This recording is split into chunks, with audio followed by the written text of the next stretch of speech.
I first went to college, I was a shy little wallflower. But when I graduated, I was a woman who knew something about the past and was excited about the future.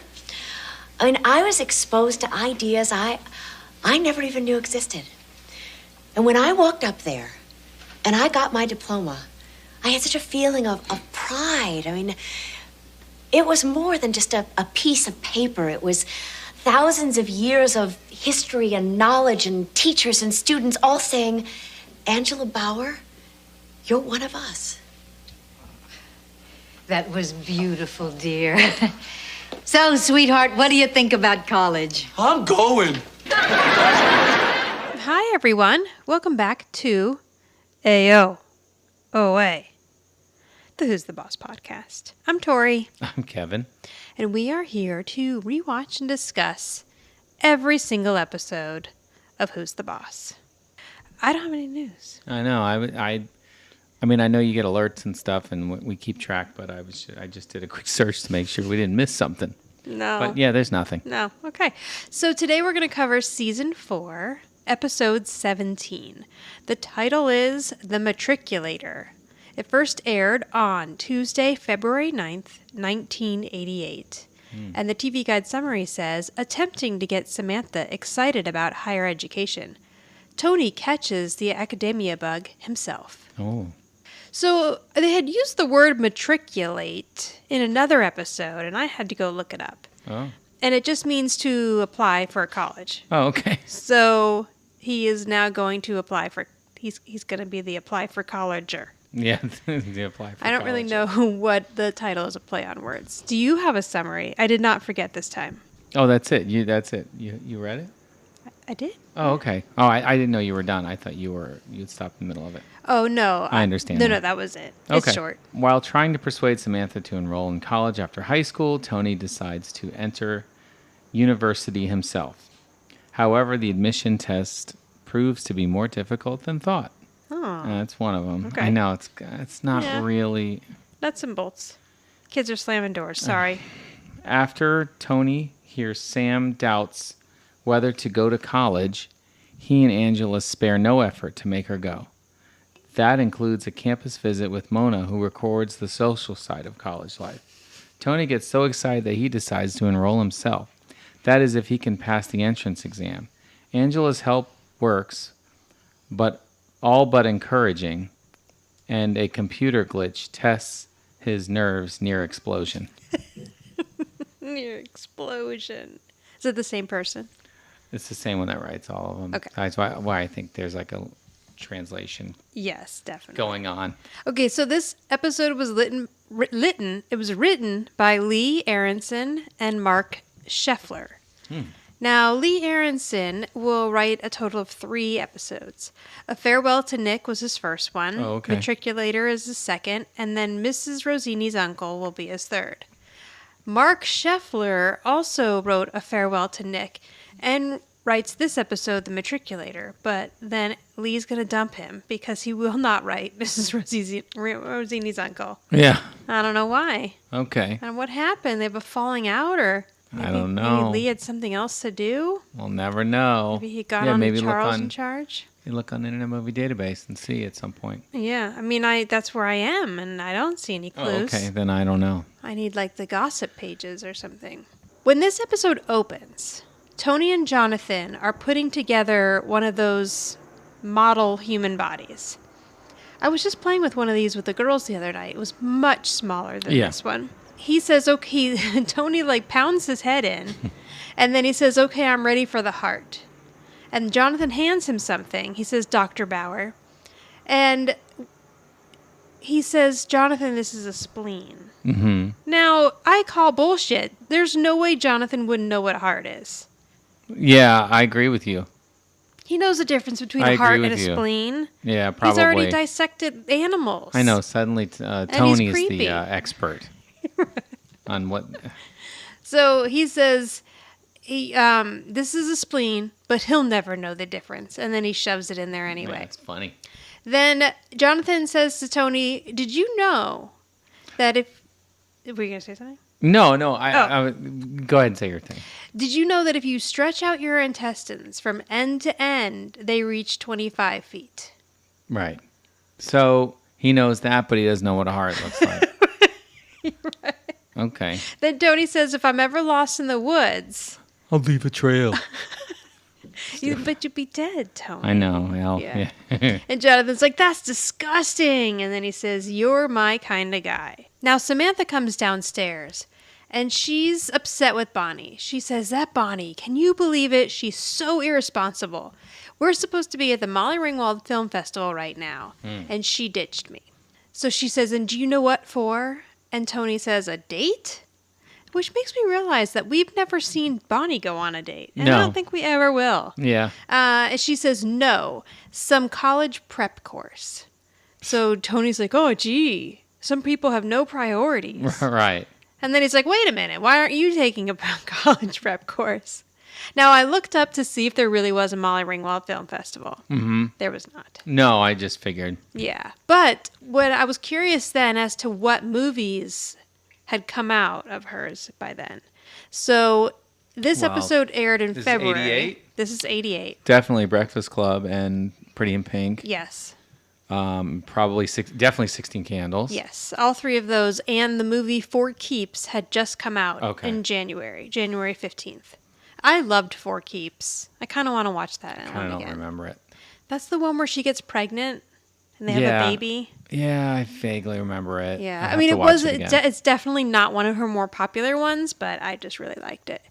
Yeah. So Pretty in Pink was in 1986. Breakfast Club was in 1985, and 16 Candles was in 1984. I mean, those are the three big ones. Yeah, and like one a year, one right after the she's other. A hot commodity Hits. at the time. Yeah, she was huge.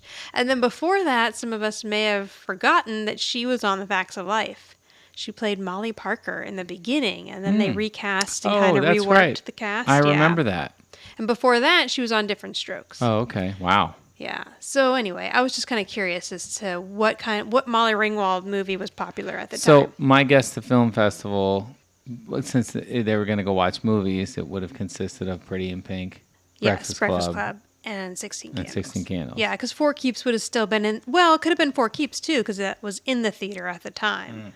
Unless this was like of her older movies. But it didn't exist anyway. Although, you know what? Maybe there were local ones that just aren't. It's not like Comic-Con. I can't find anything about it. I mean, I think they on just the wanted to internet. make reference to popular culture at the time. Yeah. So she says, I'm not going to it because college is 3 years away and the Molly Ringwald Film Festival starts in 20 Pretty minutes. in Pink starts in 20 minutes, she says. Sorry. Pretty in Pink starts in 20 minutes. Tony says, Samantha, you're going to be taking your college board soon, so you should really be thinking about this stuff. She says, I have been thinking about it. I don't even know if I want to go to college. Oh, boy. I know. Now, this is the same girl where once she met Angela, she was like, oh, wow, a woman can have all this and in a career. Like, I feel like that's not at all the direction we've been going with Sam. But she's 16, so she's probably going back and forth. And he says, what are you, crazy? That's insane. You're killing me. This is the blackest day of my life. Can we talk about this? I know. Sam says there's more than one way to get an education. What if Jesse and I want to go bum around Europe for a couple of years? This must be before the gap year became popular, which is definitely before our time. Because I don't really remember kids taking a gap year. But now it seems a little more common for kids to like take a year off between high school and college and go travel. No, that sounds dangerous. Well, I mean, one, I feel like it's popular for rich kids. Yes. And two, I think it could be dangerous because then you might not go to college at all. That's what I mean. Yeah, like you may end up with a job and then you get comfortable and then next thing you know, you don't go to college at all. But I do feel like it's a rich kid thing, so it's probably not a problem. Okay, when you're done bumming around Europe, you can come back here and start your career as a bag lady. And then Samantha's like, who says that bag lady doesn't have a higher education from the school of life? Go ask the bag lady. I bet she'll say that because... School of life. So first of all, bag lady has to just be an old way of saying a homeless person, right? Pretty much, yeah. So, okay, come on, Samantha. You're being ridiculous. He says, I say that. So then she's like, well, aren't there any other options besides college? He says, yes, college or death. And then he tells her, the day you were born was the day that I bought the frame for your college diploma. You really think he went out and bought a frame on that day? There's nothing else going on? Maybe it's one of the few things that was packed in that van when they moved here with with barely any boxes. He said, you're going to be the first Micelli to go to college, and I'm going to be the first Micelli to work for the rest of my life like a dog to pay for it. Now, we cut to Ridgemont College. So they walk into a classroom, and Mona says, this is a typical Ridgemont classroom. And so we now have confirmation that this is the college that Mona went to. Well, I think when she was graduating, they were kind of vague about whether it was Ridgemont or another college in the town that started with an S. But to fit this storyline, it's now Ridgemont. Yeah, and that's it. Yeah. So she's showing him around. There's ample sunlight, a good use of space, and an unobstructed view of the men's gym. Mm-hmm. And Samantha immediately wanders over to the window to look at the view. Right. And Tony's like, where are you going? This looks very much like a high school college class. I feel like this probably doesn't look much different than what Samantha is used to seeing. Tony says, this whole idea of this trip, Mona, is to get Sam excited about school, not like boys taking their clothes off. So then Mona's like, oh, that's right. So she says, I studied Plato, Aristotle, Spinoza right here in this very classroom. Jonathan asks, Grandma, why is your number carved on this desk? How many years has it been since Mona went to school there? At least 3, right? And yes. Her number's still freshly carved on a desk. Right. And how does he know? I guess does he call her enough? I mean, she lives out in the backyard. So. I know, but then you had to know the telephone number. There was no putting it in your phone. So, yeah, you probably would have known her phone number. So. But I just love how she says that she did some tutoring. Right, I also did some tutoring. And Tony just gets all aggravated. He's had enough. Enough of the jokes. This is every day of his life with her. I know. I'm like, we don't want to keep hearing about how Grandma has sex. Right. Why do we have to keep hearing about it? Tony says this is a room. This isn't just a room. It's a place where you can be whatever you want to be. She says, I want to be at the Cineplex. So I didn't realize, but they must have gone. Yeah. So they packed up all the shit and then get in the car. We're going to the university right now. Yes. And we're going to... I guess before they call the university and say they're coming. Yes, maybe Mona called ahead, and they're like, "Oh, Mona, sure, your name's come on the over." Desk with a phone number. Tony's going over the list of things that she can study: archaeology, bionetic engineering. Oh, actually, Angela says that, and Tony's like, "Oh, that sounds like it has a nice ring to it." You're walking through the hospital corridor. Everyone's saying, "Good morning, Dr. Micelli." You're in a little white coat. And you're their new biogenetic engineer. And then Sam's like, I don't know. And then he says, okay, well, maybe a movie critic. All I'm saying is that college is a great place to be. That's right. But Sam says, well, how do you know? Because you didn't go to college. And he's like, okay, good point. So don't take my word for it. Take their word for it. Magna cum laude and magna cum rowdy. Oh, my God. So he hands it over to Angela and Mona. And he says, go ahead and work your magic. Jonathan says, you don't have to worry about me. I'm already going to college. I know, just calm down, Jonathan. And Samantha says, maybe biogenetic isn't such a bad idea because it could help avoid future mutants. Yeah. And then Angela's like, Samantha. Right. And gives her a look. Well-deserved, though. It is, yes. Tony says, come on, Jonathan, let's go over and look at the old globe. Go look at the old globe. Yeah. And Jonathan says, I already know all the countries on it and their capitals. Oh, you can't take a hint. Okay, but you didn't know the difference between a heart and a spleen? Yeah. Okay. Yeah, right. Yeah, maybe shut your mouth. Yeah. So. And Tony really shoves him on his head. What is happening there? The kid's so little, he's lucky he didn't fall down. I know. They push that kid all over the place. He's so little. I know. Now, Mona says, Sam, my 4 years in college were the most glorious years of my life. I know. Here we go. Yeah. An Angela anecdote. And believe me, I had some Or no, glorious this years. was, I'm sorry, this is Mona. Yeah, But that's eventually Mona Angela first. does, right. Yeah, now Angela sits her down and says, when I first went to college, I was a shy little wallflower. And when I left, I was a woman who knew something about the past and who was excited about the future. There you go. She says she was exposed to ideas she never knew existed. They do like a little slow zoom in on her here, too.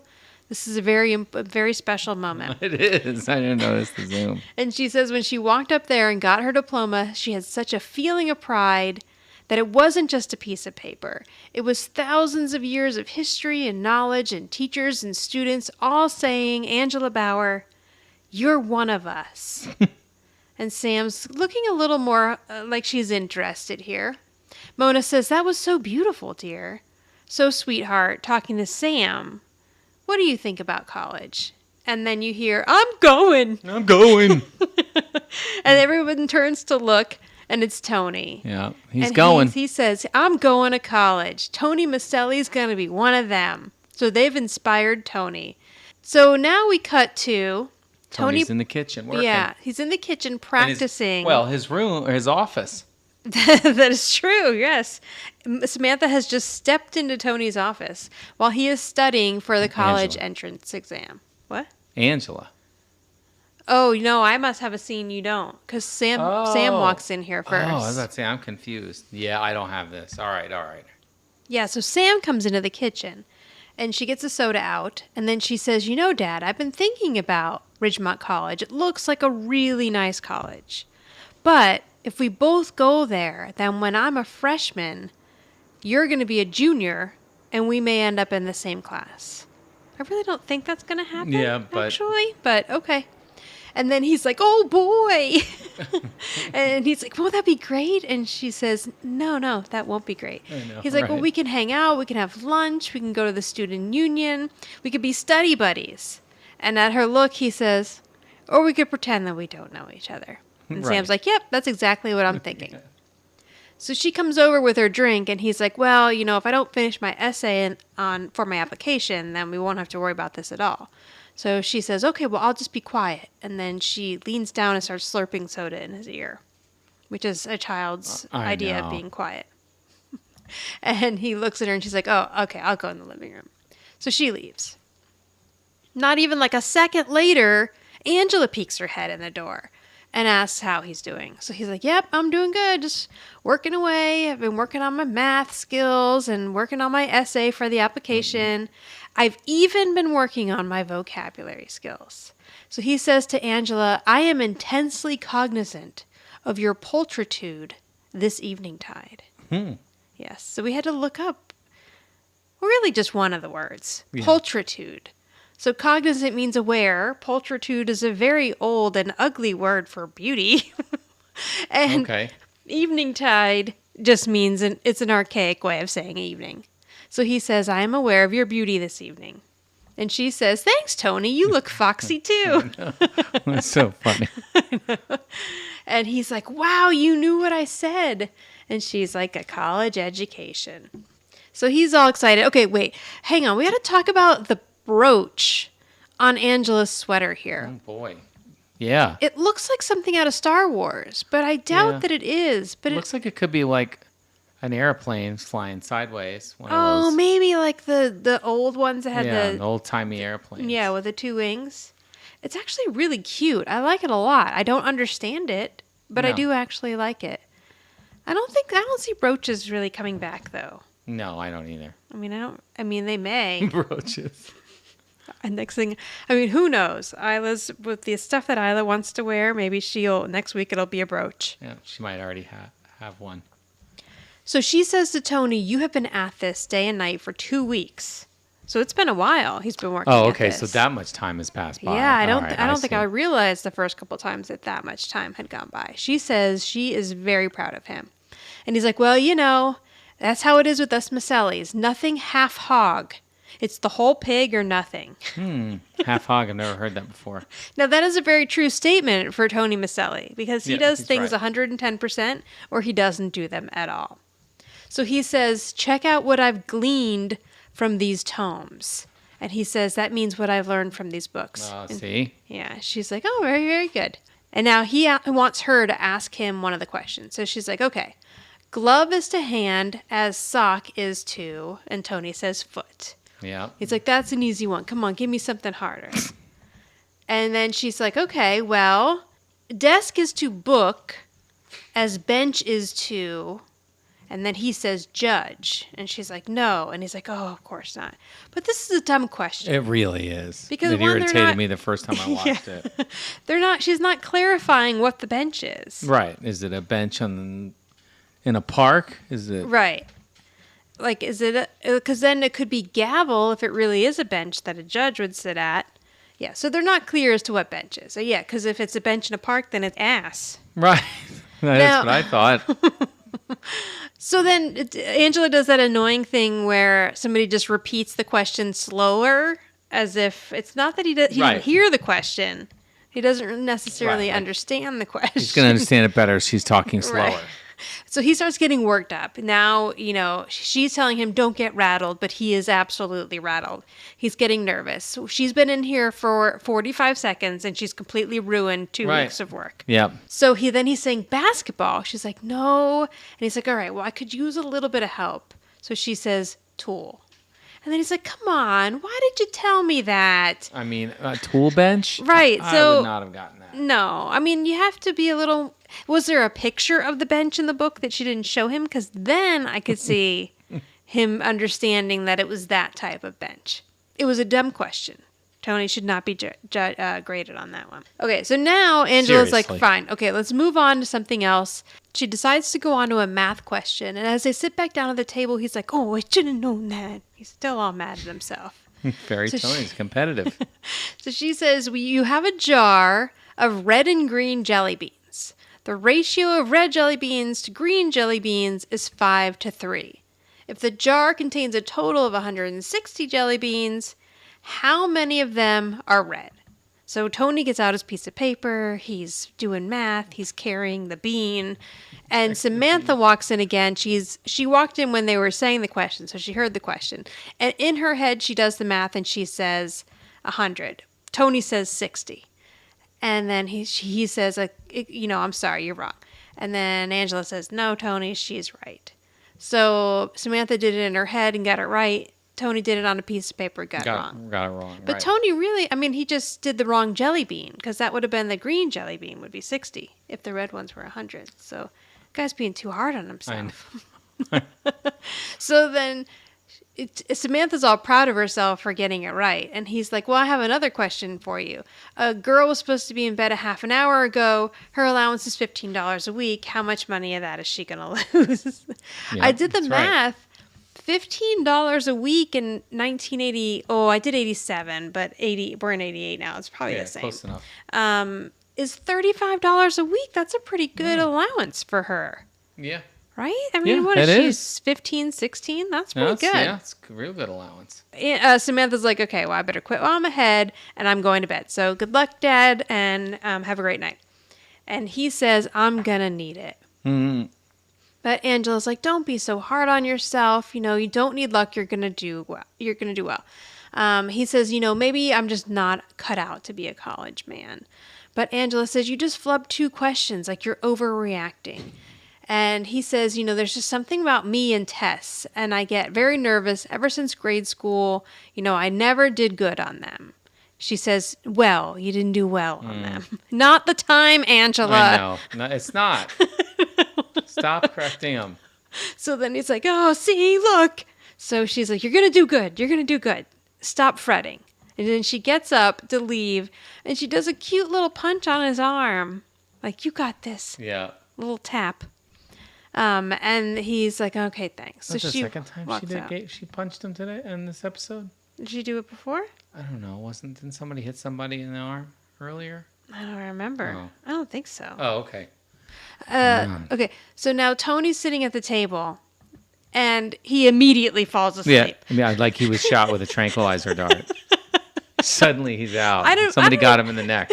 I don't even think Angela's up the stairs yet, and he's asleep.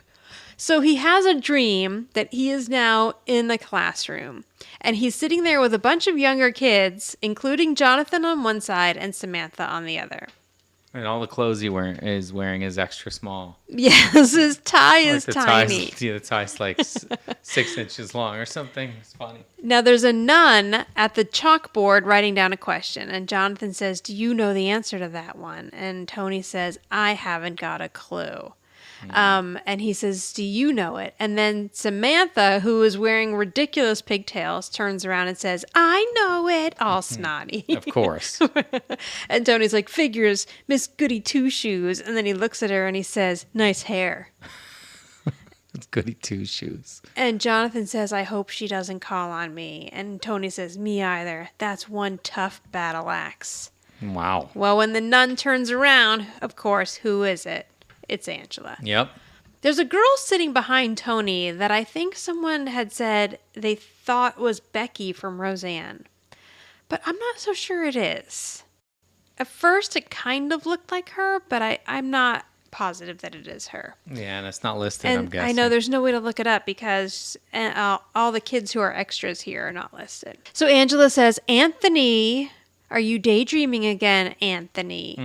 And he's like, no, sister. Okay, what was the question? So she repeats the question, and she's like banging on the chalkboard. She wants to know how many of the jelly beans are red. And he's like, well, I mean, I don't know. Where's the jar? Like, I didn't even see. He's getting completely flustered again. Right. Then he goes to Samantha. You know the answer. Help me, help me. And she says, it wouldn't be fair. Angela's like, I'm waiting, Anthony. And then she says, does anyone else know the answer? And Samantha raises her hand. So then she says that she knows it. She gives the answer, which is 54 in this situation and not 100. And Angela says that is correct. Just for that, you get to go to the Molly Ringwald Film Festival. The Molly Ringwald. Everything is all riding on the Yes. Molly Ringwald. Even in the... Then Samantha says, thank you, sister, and I think it's my duty to let you know that Tony tried to get the answer from me. So now Tony looks all terrified, and he's shaking his head, and his little tiny tie is flying back and forth. Little tiny tie. And Angela's like, okay, well, you know what that means? I have to call Mother Superior. Oh, boy. Yeah, so the door opens. There's like a cloud of smoke. Maybe that is Becky from Roseanne. I can't tell. And guess who it is? It's Mona. So I remember hating this scene when I was a kid. Oh, yeah? Do you remember this scene from being a Not kid? really. You Not might have really. dropped off at this point. But yeah, and I actually enjoyed this scene. no, now I find That's it what I mean funny. now. Yeah. But like, okay, even in A Christmas Story, which was one of my favorite movies, anytime they had those flashback scenes where he like thought he was blind and the teacher thing, I just would like want to fast forward through that. You're not a fan. No, I mean, I can actually see that. not a because fan of the dumb flashbacks. I'll be honest or with you, dream sequences. When I was a kid on A Christmas Story, where he fantasizes about or he dreams about or whatever, shooting all the guys in the backyard. Yeah, I didn't care for I that. hated that part. I know. Yes. See, so maybe that's what it is. We want to know what's going on right now, present day, and we don't want fantasy. Yeah. So I remember like equating that to a scene like that from that movie when I was a kid. Then, and I did then not I guess like I probably this didn't scene like at this all. either then. Mona says, is there a problem, sister? And she says, yes, it's Anthony again. And she's like, yes, Mother, I'm afraid he doesn't test well. But then Tony's like, well, wait, I wrote my essay good. And so he's struggling to get out of this. Right, of course. He's struggling to get out of this little tiny desk that he's at. And when he runs up to the front of the classroom, you can see that his pants are way too high, too. So, like, the sweater kind of fits. I guess it's like a three-quarter sleeve. Pulled up or something. But Mother Superior says, Anthony, this page is blank. So he's like, what? No. So it's just one of those terrible dreams where everything's like going wrong. Right. I'm surprised he doesn't look down and see that he's only wearing underwear. She tells him, you know what? I think you are just in over your head. Like, you are too stupid to be a student, and this isn't going to work out for you. Tony, who is now waking up in the kitchen, is mumbling. After violently falling asleep. Quickly falling asleep. Like, this is the episode where we find out that Tony has narcolepsy. Right. He wakes up and he's like, you're wrong. You're wrong. You're wrong. And then he looks at his essay and he says, you're right. Yeah. Remember when you used to have to write things on paper? Yeah. Oh, it's horrible. I mean, yeah. Do you have to erase stuff? I guess guess it's so. better than a typewriter where you'd have to go back with the little ribbon, but they're like, he's really writing that on a piece of paper. Okay, so now the next morning, Angela walks into an empty kitchen, but she finds a crumpled piece of paper on the floor, and she picks it up and starts to read it. Just then, Tony comes in the back kitchen door, and he's holding some Little sort bag. of bag, yeah. And she says, "It's 8:30. What are you doing? You're supposed to be taking your test." And he's like, "Oh, I decided not to take it." So he decided not to take the test, but then he got up and went to Macy's. I don't understand. Little bag, little. It's not like a grocery store bag. So he went somewhere, and they don't really say what it is. She's like, "What do you mean you didn't take the test? What made you change your mind?" And he said, "You and that superior mother of yours." Angela has no idea what that means. I know, which is why she says, "I don't understand." And Which it's obvious. Tony says, "Look, I'm not going to go to college." And he says, "Things would fall apart around here. It's going to be dirty dishes before you know it. What does he say? The laundry's going to pile up, dirty Right. dishes. Before you know it, we have a bad case of grout mold." I know, but you know what? He's got a good point. Because how many times before has Yes. Angela said, I totally "Go help agree with Mrs. you." Rosini with Yeah. the fish market," and then you can't help her anymore. Things are falling apart here. So No, he's scared. absolutely, I know. There's been several instances. That's the only one example I can think of. But I know there's been a few. Yeah, wait, where what was he's the gone other to do one? something and then was told later he can't Right, he help. can't do I it. can't think of it off the top Yeah. of my head, but it has happened. Yes, that is absolutely true. But she says, we've already discussed this. You finish your housework in 3 hours, and you have the rest of your day for classes. Now, he's got a pretty sweet deal here. Yeah. So he is now the housekeeper. He's going to do all of his work in 3 hours. Yeah. And then she's going to continue to pay him the same amount. And Yeah, he's I mean, going to maybe go he to has been college. getting it all done in 3 hours. He must be. But I guess he's been finding other things to keep himself busy. I guess so, yeah. But now he's going to go to college. So that's a pretty sweet deal that she's going to continue to pay him the same amount while he goes to college. But, Yeah. she wants him to go to college because then she's thinking, then we can get married because he's not going to feel like he's just my housekeeper anymore. True. Okay, so he's like, "My mind is made up. I don't want to talk about this. We're done." And he says, "There's nothing you can say to change it." And then he walks out. So she looks down again at the piece of paper, which is his essay that he had been working on. And she walks back out into the living room and she's like, "If you're not going to listen to me, why don't you listen to yourself?" And Tony realizes she's going to read his essay. And he's like, "No, please don't do that. It's terrible." But she starts it. She says, "College. It means different things to different people. To some, it's a way to meet girls and blow $50,000 of your parents' savings." All right, I looked up college now. Mm-hmm. Now you're looking at between $25,000 and $50,000 to $60,000, depending on if it's in-state or out-of-state or a public or private college. Wow. A year. So now you would be blowing $100,000 to your parents' savings. Oh my God. I don't want to think about it. I know our kids are gonna have to get some student loans. Yeah, or Unless I start making some scholarships better or something. investments here. She continues. She says, "When I was a kid, I used to sit on the fire escape and look up at the stars and think there's a lot more out there than I can see. And there's a lot more out there to each of us than what we know." And Tony's like, "Come on, you're embarrassing me," which this has to be terribly embarrassing for him. Yeah, I know, really. And she says, "My friend Frankie Pesh." Okay. Frankie Pesh. Pause.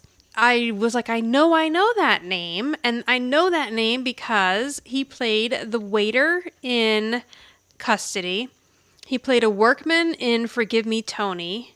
Oh, okay. And he was in another episode that I can't remember now. And he'll be in another episode, Mr. Micelli Builds His Dream House. Oh, okay. So that man's name was Frank Pesh, and he must really be a friend of Tony Danza. Yeah, which to is be on why that they're much, also and then they used his real name. yeah, 4 small parts in 4 episodes, and then using his name here. Yeah, that's funny. Okay, so she says, "My friend Frankie Pesh had a set of encyclopedias that his mother bought at the market. I got through volume C, and then he moved away." That's so sad. I know. I know everything about aardvarks, Bastille Day, and Samuel Clemens, but I still have a lot of questions that I need answers to. And for me, college is a place to dream out loud, a place to catch up on what I missed in volumes D through Z. It is a very sweet essay, actually, and whoever wrote it, which I'm assuming was just one of the writers of the show, did a really good It's a job. really good essay. Yes, it's very sweet. So Samantha's been listening to this the whole time, and she's like, "Dad, you wrote this?" She says, "To think all this time you could have been doing my book reports." See, I thought she was going to get all like emotional here and Oh, like, really? oh, you wrote this? Yeah, I thought it was going to be another one of those scenes, the awkward cry scene. But then she just says, oh. Yeah, you could have been doing my book reports. Yeah, exactly. Yeah, I feel like it takes a little more to get emotions out of Samantha. Now, Angela says, Tony, it's a beautiful essay, and it's sincere and eloquent and honest, and he's like, oh, you think so? So, like, now he's starting to feel a little better about himself. Angela tells Sam, your father has decided not to go to college. And Sam's like, what? Yeah. I mean, I've never known you to want anything so bad. And he's like, I like the way she just said it like he was a child. He's decided not to take the test. Right. I mean, he's a grown-ass adult. He can do whatever he wants. I know, but they're trying to encourage him here. No, I know. Sort of. Sam's like, you haven't ever wanted something so bad. He's like, maybe I don't want it that bad. And she's like, well, then you made up everything in this essay? And he says, no. She says, you know what? If I didn't know better, I'd think you were being... And then she's like, shakes her head like she can't possibly say it. Yeah. And he's like, go ahead. Come right out and say it. And she says, chicken. Oh. So is that like the worst thing you can call Tony Micelli? Probably. That sounds about right. Yeah, right. Then he says, how can you say that? Right, yeah. After he just told her. Told her to go ahead and say it. Sam says, you know what, Dad? It's fine. Just do what you tell me to do when I have to take a big test and I get nervous. Take a deep breath, count to 10, and then jump in. And Tony's like, really? I said that? It sounds kind of feeble. Yeah. But she says it works. Then Tony says, like, well, maybe I am smarter than I thought. And Angela says, I think that you are. But just in case you are stupid, here's my lucky number 2 pencil. I know, lucky number 2. When do you think the last time Angela's needed a number 2 pencil? I don't know. I mean, maybe she does drawings and stuff like that. I guess, but so he takes the pencil and he says, oh, gee, thanks, but it's all chewed up. And she says, well, you're not the only one who gets scared before a big test. So he says he's not scared. He's chicken. But he's going to do it. Yep, but he's going to do it. So he's like, I'm out of here. Okay, so now what is he planning to do? Go to the college and say, I know I didn't show up for my test, but can I take it anyway? Yeah, I guess so. And then he says, brain, don't fail me now. And he's doing like a little Popeye thing, too. Then as he walks out the door, Sam and Angela are hugging on the couch. It's really cute. Okay, so now we cut to what we are to assume is maybe a week or so later. Who knows? I guess. However long it takes the mail to come. Yeah. Angela opens the door and says, mail call. It's a good thing that it actually is here this day because it could have been very uneventful if he just went through and it was like a Sears catalog and the water bill. So he comes running out to check to see what the mail is. And he asks her, did you go through it? She's like, no, I haven't had a chance yet. So he starts ripping through it. And then he's like, oh, man, it's not here. But she has it behind her back. So she hands him his test score. Yeah, that's very sneaky. Yeah, so he goes to open it. He says, if I scored a 450 or better, I go to college. If I didn't, they'll retire my mop in the Hall of Fame. So he opens it up, and he's like, come on, 450, come on. And then he looks, and he says, I got a 2. 2? Yeah. Angela's like, 200? And he's like, 2. No, 2. What did you do, Tony? What happened here? He looks at Angela and says, that was some lucky pencil you gave me. Yeah, which they cut out the lucky pencil on the antenna TV when she gives him the lucky pencil. Oh, but then they have. So, but then they say that was some lucky pencil. In. Yeah, I don't. Right. What are you talking about? I didn't see any lucky pencil.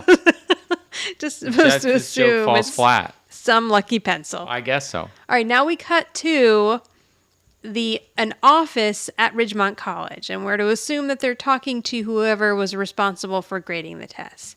So he's okay, and let me talk about this guy. Yeah, I was gonna say, who is this? Yeah, his name is Peter Hobbs. Peter Hobbs. He plays Mr. McKay. I don't really know what I would know him from. Yeah, me either. I mean, I'm kind of glancing over his Internet Movie Database now, and I don't see where I would know him from. It says he's known for The Man with Two Brains and 9 to 5, or is like his 2 bigger. But he was in a lot of stuff. So he stopped acting. Maybe 9 to 5. I watched that a lot when I was a kid, but he's the doctor. It just says doctor. No, then it's probably not anything. And in Man with Two Brains, he's Dr. Oh, he played a lot of doctors. Dr. Brandon. Oh, and in Sleeper, he's Dr. Dean. I don't know. Oh, typecast. He stopped acting in 1992, and he passed away in 2011 at the age of 92. Oh, wow. I have to say, a lot of people on Who's the Boss live to be in their 90s. I feel like we've read a lot of these out where they died at 94 or 92. I like it. Yeah. Okay. So he says, there's no way you could have got a 2. No one is that stupid. And Angela's Poor like, Tony. yeah, we know that, Dr. Mackey. We need to figure out, Mr. Mackey, we need to figure out what happened here. He's like, I know what happened. You see here where it says, don't mark the space? And they say yes. And he said, you mark that space. What was Tony doing? Yeah, so Tony had probably never used a Scantron before. And I bet that this is when Scantrons kind of first came out, because I remember being pretty young when Scantrons became popular at school. Do they still use them? I have no idea. Anyone know? He started in the wrong spot, and so then he marked all of his answers on the wrong line all the way down the Scantron. So when it went through the computer, it didn't know, and so he got 2. He got a 2. We got it too. Which I don't even know, like, if you have to score a 450, is 2 even one answer, one full answer I know, correct? right? That's pretty sad. Okay, so they ask him, like, would it be too much trouble for you to go ahead and just grade it, with your hand here to see what my real score is? So he's like, sure, that won't be too much trouble. Now they do this little cute thing where they start playing the Jeopardy theme, and we're like that was looking, funny. yeah, and they're showing the clock because it is taking quite a while, and like Tony is so antsy. He's kind of pacing the floor and stuff, and they show that time has passed. They like do like a little fade out and then fade back in. He would have gotten thrown out of there in real life. Tony? Yeah. I know. Mr. Mackey would have told him to get out. All right. He's hovering over. He's like Samantha. And Angela's chewed off every nail she has. I know. She's eating her nails. Yeah, she's very invested in Tony going to college, which is quite cute here. Okay, so then he's done grading, and he's like, okay, now I got to add it up. Now he's doing that slowly, too. He's like, well, okay, 100, 200, okay, 300. Then he gets to 400, and he's like 410, 420, and then he's like 45. So Tony's like, I got 445, and he's all sad for a second. And then he's like, oh, wait, I forgot to carry the 1. And then he's like, oh, I got 446, and he's like, no, you got 545. Yeah. So Tony scored 95 points higher than he needed to, Nice. right? Good job, Tony. Yeah. I love when he actually throws himself onto the desk and kisses this man full on the lips. I know. It is funny. It's so funny. He's so very excited. But listen, Tony, if you're going to kiss anyone in the room, will you kiss Angela? Yeah, Please? come on. Come on. Just throw us a small bone. Okay. Nope. So then he says to Angela, how do you feel about going to have a brew at the Rathskeller with a college man? I had no idea what a Rathskeller was. I mean, I knew it was a bar, but only because there was one at University of Tampa, and I used to go there and meet with people. But it was, which I know I'm going to spoil the definition of it, but it was underneath the school. I know it was in Florida, but I know the school was it had like several steps that went up to the main entrance. So these had a few steps that went down. So it was underneath the school. Yeah, because when I looked up what Rathskeller actually meant, it was a bar in a basement. Yeah, that's pretty much what this was. Which is why I figured I had never heard of it, because we didn't have any basements in Orlando. But I guess they made like a fake. You know what? Who knows? I was such a nerd. There could have been a Rathskeller at UCF, and I just had no idea. I bet you there is. I mean, I'm sure by now there is. It was 1,000 years ago. True. So she's like, oh, yeah, she does a little rah-rah sis boom ba. I know. And then Tony's like, I love the college life. Okay, now here I love this part. Life. They loop arms, and then they walk not towards the door. They like walk off the set. It doesn't make any sense. It's just like completely away from the door, and it looks like they almost realized they made a mistake and they don't know where they're going, but they just owned it. It's so the funny. door to the office is behind them. Where is he walking? Did he just walk into a filing cabinet? No idea. All right, off to the Rathskeller. Point of reference is it's just funny. Yeah, it is. So now we cut to them coming home from the Rathskeller. They had a good time. He was excited. He's like, even the beer nuts at the Rathskeller taste better, taste right. smarter. Good. And she's like, well, then you must be really smart because you ate about a pound of them. Yeah, well, see. Yeah, they're He being had a lot of nuts and beer. He's going to be gassy later. Yeah. They're being kind of flirty with each other. Now I want beer. Okay, so he tells Mona that he got a 5. The big 545. Big 545. Yeah. He says now he's doing the Joe College things. Mm. And Mona says, well, then I suggest that you quit partying and start studying. That doesn't sound like Mona at all. No, not And at so all. he's like, Opposite "Oh." of anything Mona's ever said before Right. in any previous episode.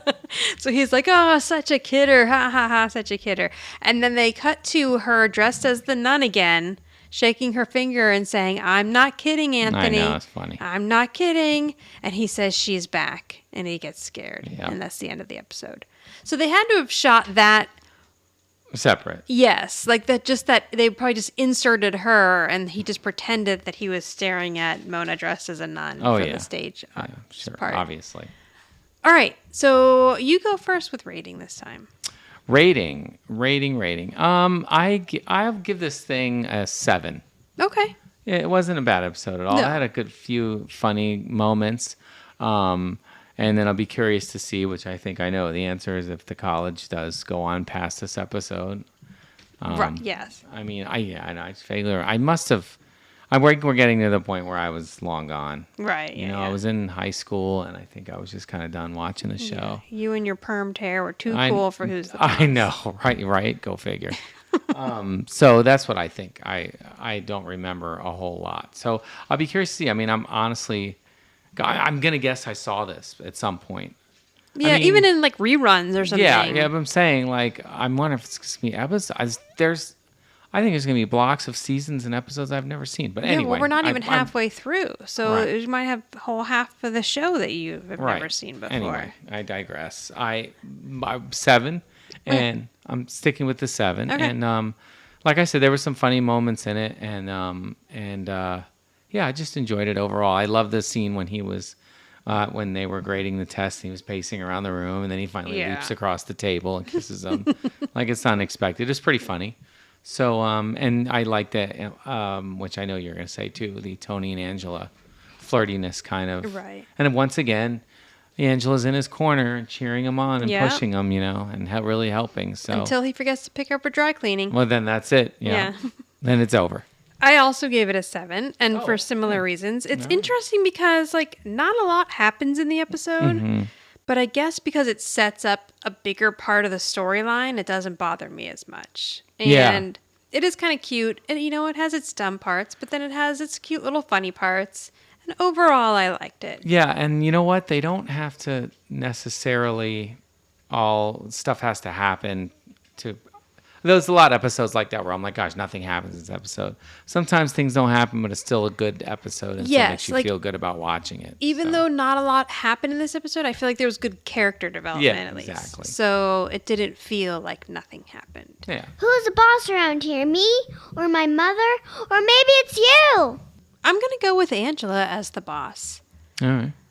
I think originally I was going to go with Tony, but now I feel like she really stepped up here and made him change his mind to go take the test by pulling out his own essay and reading it in front of him and making him embarrassed. But yeah, like at the beginning, he makes the decision that he's going to go, but then he really does chicken out and she has to step in.